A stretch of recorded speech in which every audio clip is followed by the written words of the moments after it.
இந்த நாட்டை விடுதலை களத்தில் என்று கட்டமைத்தவர்கள் காந்தியடிகளும் நேருவும். மானுட நெறியை இந்த சமூகத்தில் கட்டமைத்தவர்கள் ஆதிசங்கரரும் பட்டினத்தாரும். ரமணரும் அரவிந்தரும் விடுதலை களத்தில் நின்று மானுட நெறியை இந்த சமூகத்திற்கு கட்டமைத்தவர்கள். ராஜாராம் மோகன் ராயும் பெரியாரும் சமூக தளத்தில் நின்று கொண்டு பகுத்தறிவை கட்டமைத்தவர்கள். வள்ளுவனும் கம்பனும் இந்த சமூகத்தில் பொதுமறையை தந்து காவியமாக இந்த மானுட பண்புகளை கட்டமைத்தவர்கள். அவர்களெல்லாம் நம்முடைய தலைமுறைகளுக்கு கொடுத்து விட்டு போனது ஞான சொத்து. உங்கள் குழந்தைகளுக்கு நீங்கள் நிறைய உங்களுடைய வீடு, நிலம், பொருள், பொன் அத்தனையும் நீங்கள் கொடுக்கலாம். அவையெல்லாம் தான சொத்து. ஆனால் அதையெல்லாம் மீறி தான சொத்தை உங்கள் தலைமுறைகள் அனுபவிப்பதற்கு அனுமதிக்கிற நீங்கள் திருக்குறளையும் வள்ளுவனையும் கம்பனையும் கொடுத்து போன நாலடியையும் ஔவையார் சொன்ன ஆத்திசொடியும் பாரதியார் சொன்ன ஆத்திசொடியும் இப்படி நல்ல நல்ல ஞான சொத்துக்களை இந்த சமூகத்திற்கு தந்திருக்கிறார்களே, அந்த ஞான சொத்தை அனுபவிப்பதற்கு உங்கள் குழந்தைகளை நாங்கள் இதுவரை அனுமதித்திருக்கிறீர்களா என்பதுதான் நமக்கு முன்னால் இருக்கிற கேள்வி. இந்த சமூகத்தை கட்டமைப்பதற்கு நீங்கள் உங்களுடைய வாழ்க்கையை கொஞ்சமாவது அர்ப்பணித்துக் கொள்ள வேண்டும். 10 வயதில் நாம் அறியாமையோடு இருப்போம், அது தவறில்லை. ஆனால் 20 வயதில் அழகோடு இருக்க வேண்டும், 30 வயதில் ஆற்றலோடு இருக்க வேண்டும், 40 வயதில் செல்வத்தோடு இருக்க வேண்டும், 50 வயதில் அனுபவத்தோடு இருக்க வேண்டும், 60 வயதில் அமைதியோடு இருக்க வேண்டும், 70 வயதில் சந்ததியோடு இருக்க வேண்டும், 80 வயதில் சன்னதியோடு இருக்க வேண்டும், 90 வயதில் இருந்தால் நிம்மதியோடு இருக்க வேண்டும்.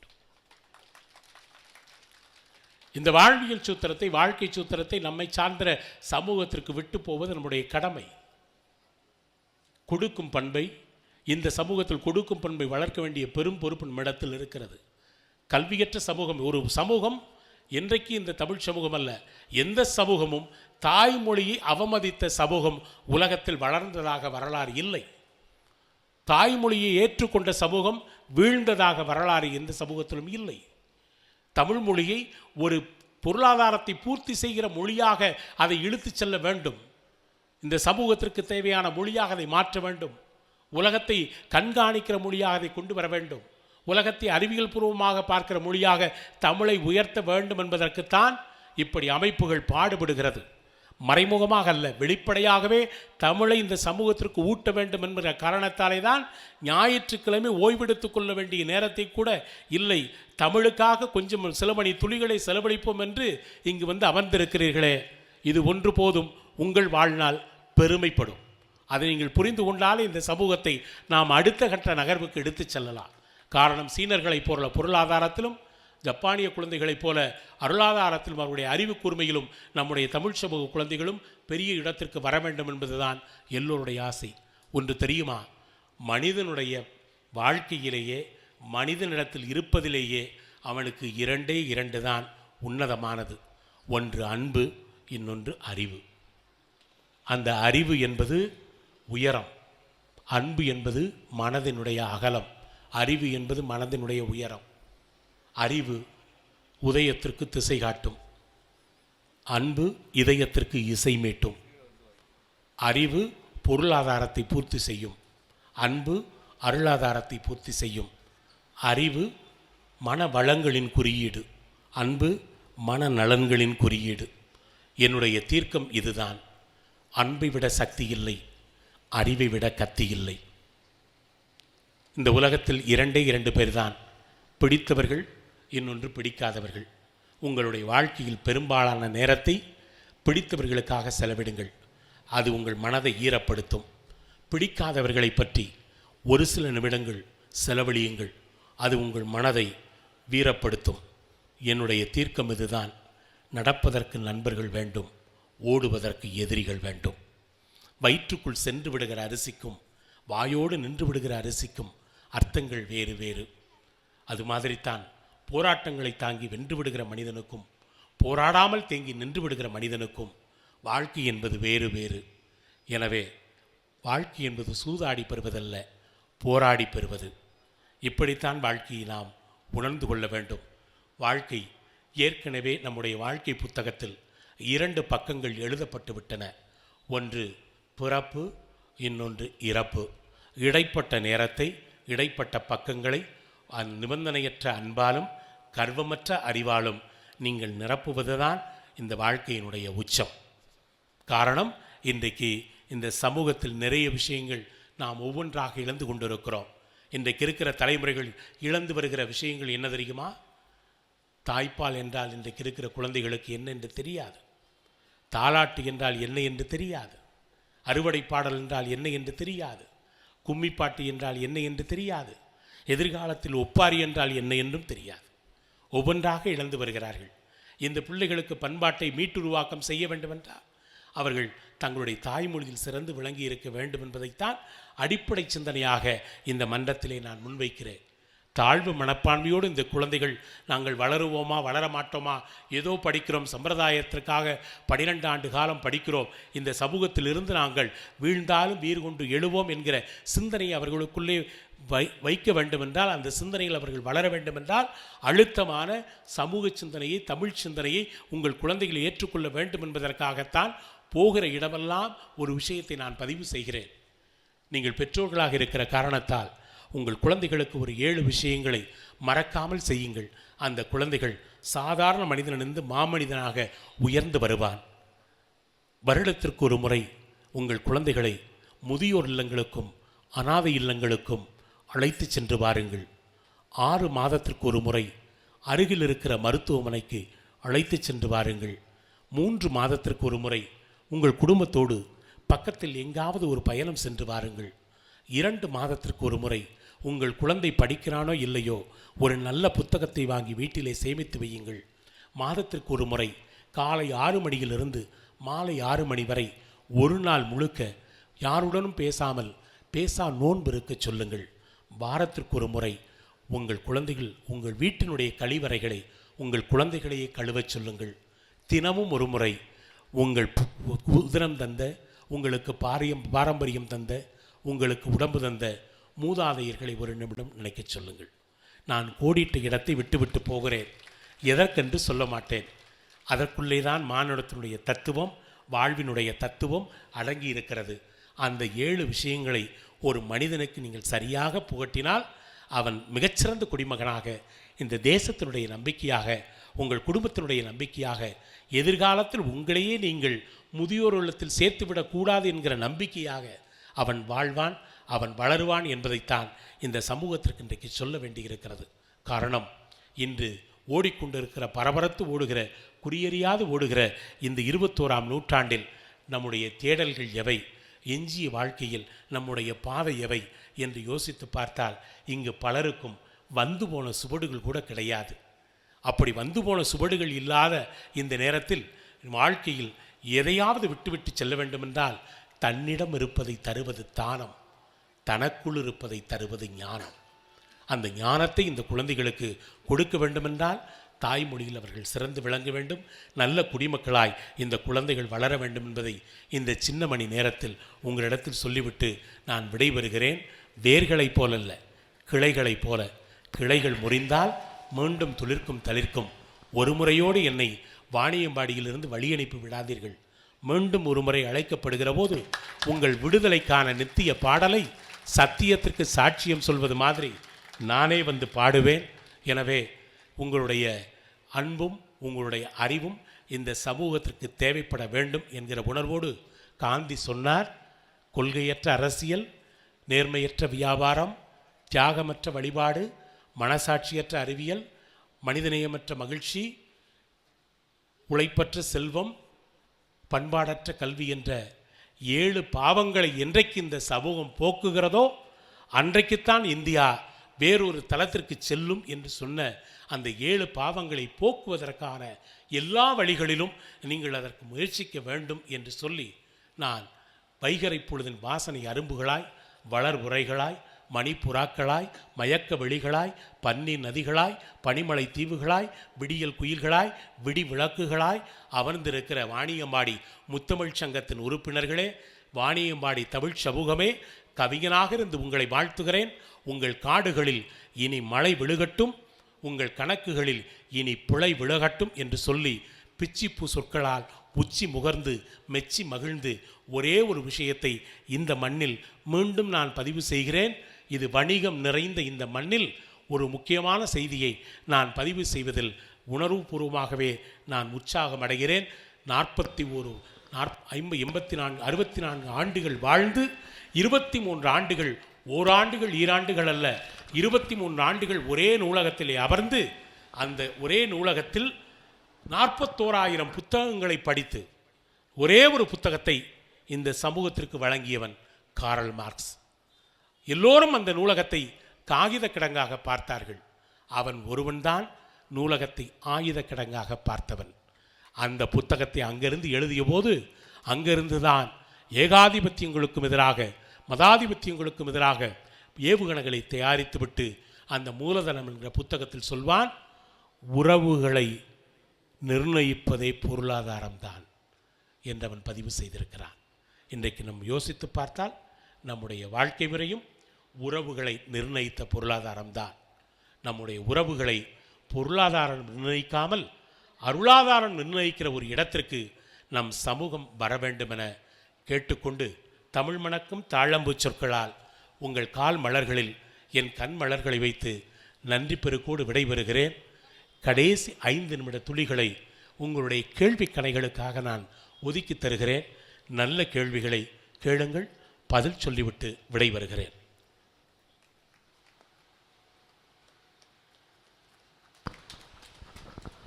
சுவைஞர் பெருமக்களே, ஜோ மல்லூரி அவர்கள் நான் பாடலாசிரியராக போவதற்காகத்தான் ஆசைப்பட்டு பிரபுசாரன் இடத்தில் சென்றேன்.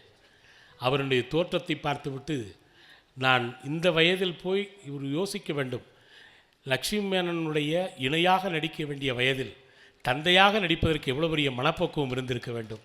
அந்த மனப்பக்குவத்தை எவ்வளவு கஷ்டப்பட்டு ஒரு புறவியை துறவியாக பக்கத்தில் வைத்து கொண்டு வாழ்ந்தவன் நான்.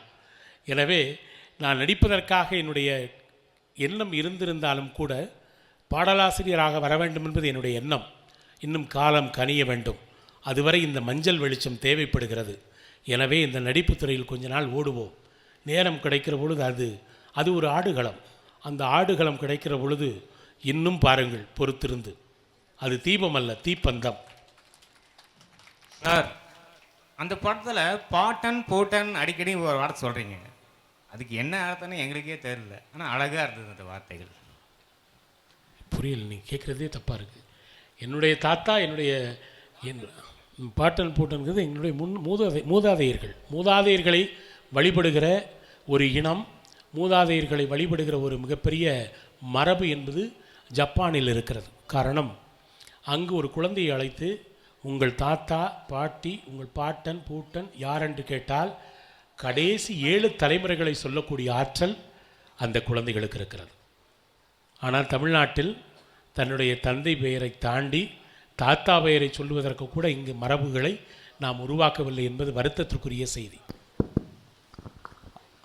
லெமோரியா கண்டத்திலே இருந்து இன்று சிந்து சமவெளி நாகரிகத்தை தாண்டி எகிப்துக்கு போய் இப்போது ஐரோப்பாவிலே வாழ்ந்து கொண்டிருக்கிறோம் என்று சொல்லுகிறீர்களே, இது வளர்ச்சியா அல்லது வீழ்ச்சியா? இது மனித பரிணாமம், இது வளர்ச்சி தான், வேறு வழி இல்லை. ஏன்னா இதுதான் பாதையாக இருந்திருக்கிறது. இது வளர்ச்சி என்பதை விட இது பாதை.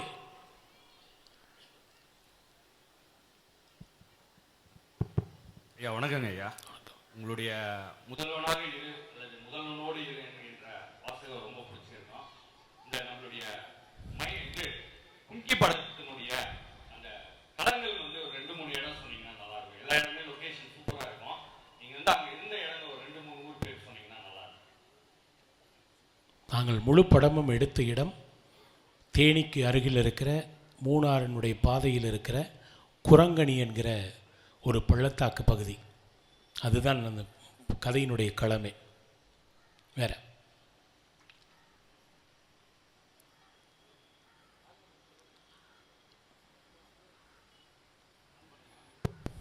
ஹலோ சார், நான் பொம்பாய்க்கு சேர்ந்தவன்.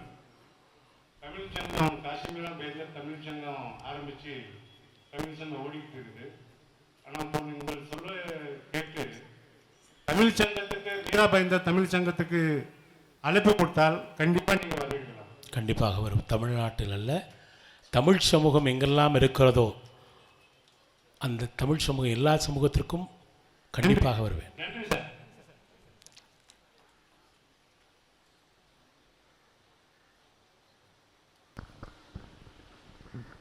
டாக்டர் மகுடமுடி அவர்கள் இப்போது கேள்வி எழுப்புகிறார்கள். ஐயா, இன்றைய சமுதாயத்திலே, தமிழ் சமுதாயத்திலே கல்வி என்பது 2.5 வயசில் கொண்டு போய் விட்டுட்டு முதலாவது மார்க் வர வேண்டும், என் பையன் டாக்டராக வேண்டும், இன்ஜினியராக வேண்டும், கடல் கடந்து செல்ல வேண்டும், செல்வம் மீட்ட வேண்டும் என்று அந்த பணத்தை நோக்கியே சென்று கொண்டிருப்பதால் பிள்ளைகள் அந்த பணத்தை மட்டுமே சொல்லி நீ முதியோர் இல்லத்தில் உனக்கு எவ்வளோ வேணும் பணம் தருங்கிறது அந்த முன்னெடுப்பு அப்படி இருப்பதால் இருக்கிறது. அதற்கான தீர்வாக உங்களுடைய உழைப்பு சென்று கொண்டிருக்கிறது. ஒரு தீர்வாக நீங்கள் என்ன சொல்ல நினைக்கிறீர்கள் பெற்றோர்களுக்கு? இதில் நாம் பெற்றோர்களைத்தான் நாம் குறை கூற வேண்டும், அவர்களுடைய போக்கை மாற்ற வேண்டும். அதற்கான தீர்வாக நீங்கள் என்ன சொல்ல நினைக்கிறீர்கள்? உங்கள் குழந்தைகளுக்கு நான் அதைத்தான் என்னுடைய உரையில் சொன்னேன். உங்கள் குழந்தைகளுக்கு இப்பொழுது சரியாக உருவமில்லாத சொத்து என்பது குணநலன்கள், உருவமுள்ள சொத்து என்பது உங்களுடைய பொன் பொருள் எல்லாம். அந்த குணநலன்களை நீங்கள் சரியாக இந்த சமூகத்தில் உங்கள் குழந்தைகளுக்கு நீங்கள் தரவில்லை என்றால் எதிர்காலத்தில் உங்களை நீங்களே முதியோர் இல்லத்தில் சேர்த்து கொள்வதற்கு இப்பொழுதே நீங்கள் தயாராகி கொண்டிருக்கிறீர்கள் என்பது தான் அதனுடைய விளக்கம். ஒரு செய்தியை நான் இங்கு பதிவு செய்ய விரும்புகிறேன். ஒரு முதியோர் இல்லத்தில் ஒரு தகப்பன் இறந்து விடுகிறார். அவரது உடல் கிடத்தப்பட்டிருக்கிறது. 5 மகன்கள். அந்த 5 மகன்களும் வெவ்வேறு இடங்களில் பணியாற்றுகிறார்கள். எதற்கு இந்த தகப்பன் இங்கே வந்தார் என்று கேள்விப்பட்ட போது அந்த குழந்தைகளுக்கு சொத்து சேர்த்து வைக்கவில்லை, எல்லாவற்றையும் கரைத்து விட்டார். அந்த குழந்தைகளை நல்ல நிலைக்கு படிக்க வைத்து எல்லா சொத்துக்களையும் கரைத்து விட்டார் என்கிற கோபத்தில் கொண்டு போய் அந்த முதியோர் இல்லத்தில் சேர்த்து விட்டார்கள். அவர் இறந்து விடுகிறார்.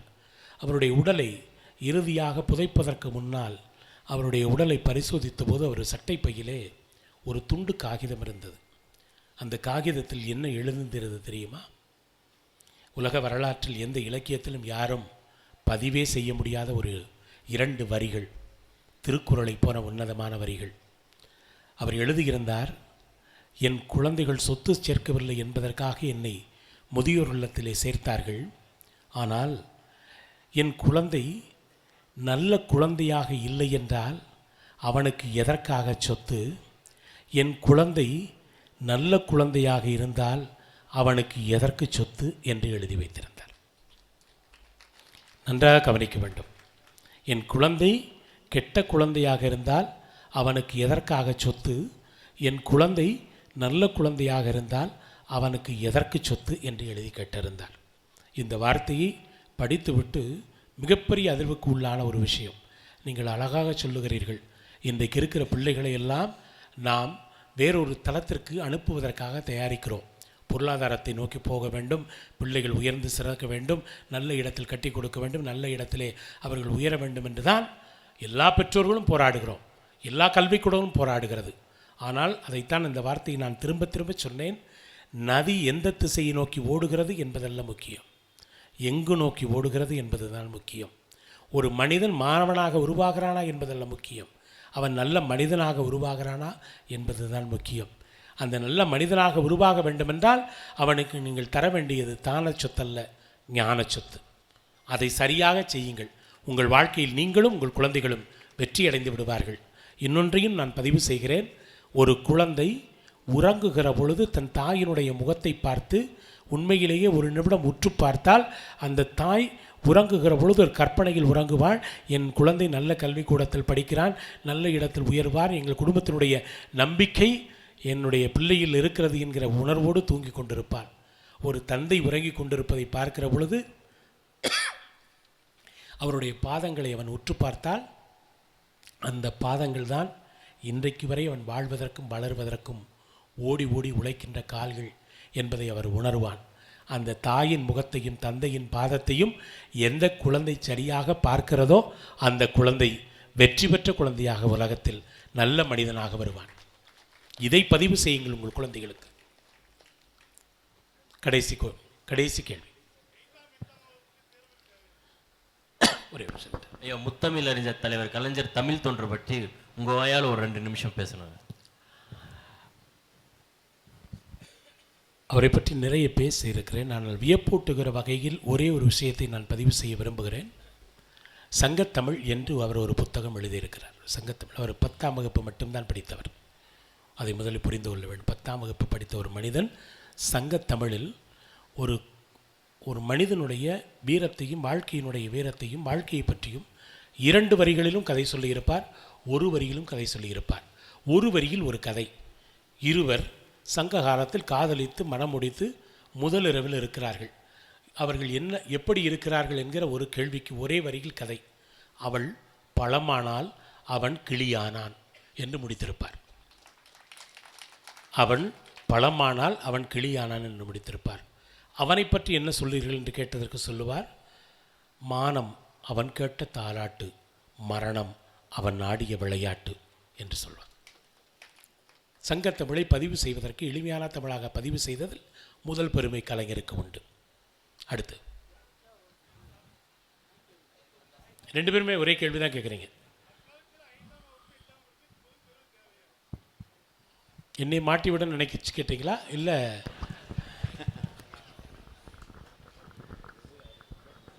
ஜப்பான் நாட்டில் எந்த குழந்தையும் 6 வயது வரை கல்விக்கூடங்களுக்கு போவதில்லை.